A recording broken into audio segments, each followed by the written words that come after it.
পূর্বস্থলী ২ নম্বর ব্লকের শ্রীরামপুর ভবতারিণী উচ্চ বিদ্যালয়, হাঁপানিয়া উচ্চ বিদ্যালয়, মেরতলা হাই স্কুল এবং বিশ্বরম্ভা উচ্চ বিদ্যালয়ের নবম, দশম এবং একাদশ শ্রেণীর ছাত্রীদের নিয়ে একটি স্বাস্থ্য সচেতনতা শিবিরের আয়োজন করা হয়েছিল।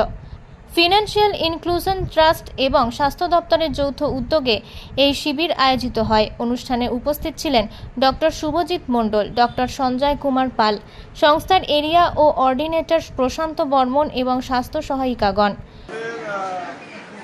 প্রত্যেক 6 মাস অন্তর অন্তর ফিনান্সিয়াল ইনক্লুশন ট্রাস্টের পক্ষ থেকে আমরা মেনস্ট্রুয়াল হাইজিনের উপর যে হাই স্কুল রয়েছে সেই হাই স্কুলগুলোতে সেখানকার যে কিশোরী রয়েছে তাদেরকে মেনস্ট্রুয়াল হাইজিনের উপর আমরা সচেতন করে তুলি এবং মেনস্ট্রুয়ালের সময় যে হাইজিন মেনটেন করতে হয় এবং কি নিউট্রিশন পুষ্টিকর খাবার খেতে হয় সেই বিষয়ে আজকে আমাদের ডক্টরবাবুদের দিয়ে আমরা এই ক্যাম্প করেছি।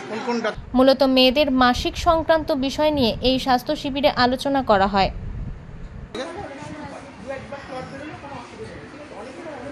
এইসব নিয়ম কানুনগুলো তোমরা মেনে চলবে তো?